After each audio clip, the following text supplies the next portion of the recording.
Hello everyone, this is Bart Hopkin here. I design and build musical instruments of all sorts, and Soundiron has been releasing a series of samples libraries representing some of those instruments. In this video, I'm going to be talking about one of them. This one. It's called Tines and Echoes.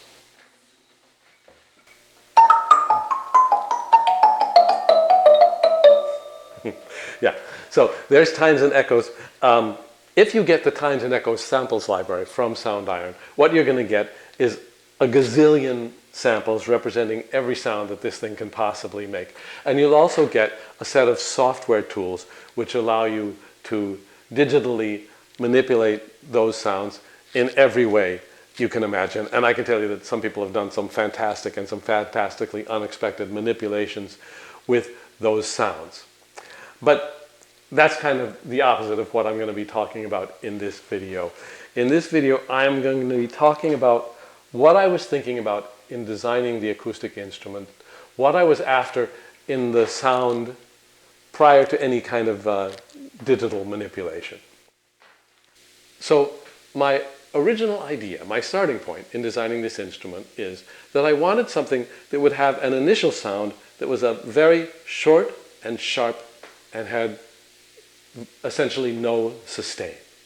But then that sounding element would be attached to some kind of a body that is nice and resonant.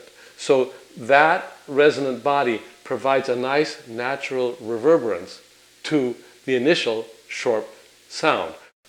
So what we have here is a lamellophone. That's the academic term for a plucked prong instrument.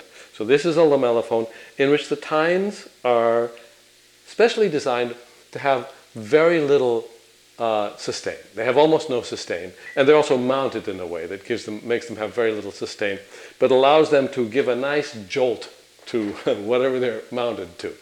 And then we have these strings that you can see in here. The strings are crossing the same bridge as the tines. So when you pluck a tine, it gives the strings a good jolt. And the strings naturally start to resonate following that. Whichever tine you pluck, there's going to be some string in there which shares some resonance with the frequency of the tine. In fact, there'll probably be several strings who either they're fundamental or they're overtones. There's some shared resonance in there. So they will be excited and will provide that reverb tail that we're wanting to hear. I hope you can hear that in this recording. Very nice, natural, non-digital reverb tail in there. The instrument in its physical acoustic version has a range of 2 octaves. 1, 2. It's toned chromatically. But you don't care about that if you bought the samples library, because you can tune it any way you want and you can extend the range. Because it's 2 chromatic octaves, that means you can use it as a melodic instrument. And in fact, I'm going to play now a pre-recorded sample of the instrument being used as a lead melody instrument. Here's that.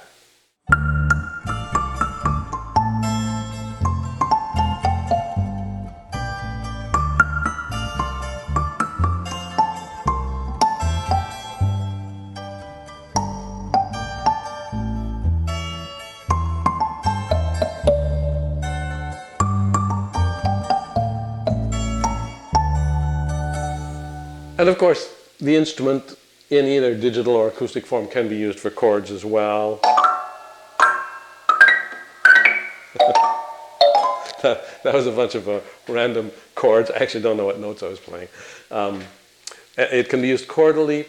One thing that it actually works very nicely with is doubling a bass line. If you just have this instrument play whatever the bass is playing, an octave or 2 or 3 octaves really above, it gives a very nice definition and clarity and kind of bounce to the bass. That's a very nice effect.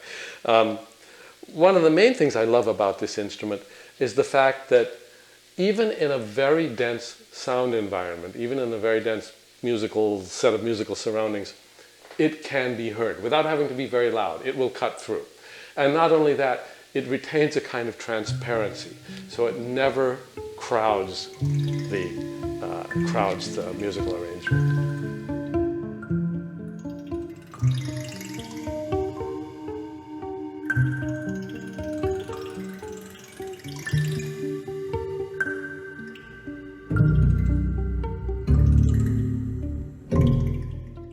So there it is, the physical instrument of times and echoes and some of the things that it can do. I hope that having some sense of where we're coming from will give you thoughts about where to go, whether you take it to some completely unheard of territory that I, the maker, might never have thought of, or whether you use the sounds just as they are. Thanks very much.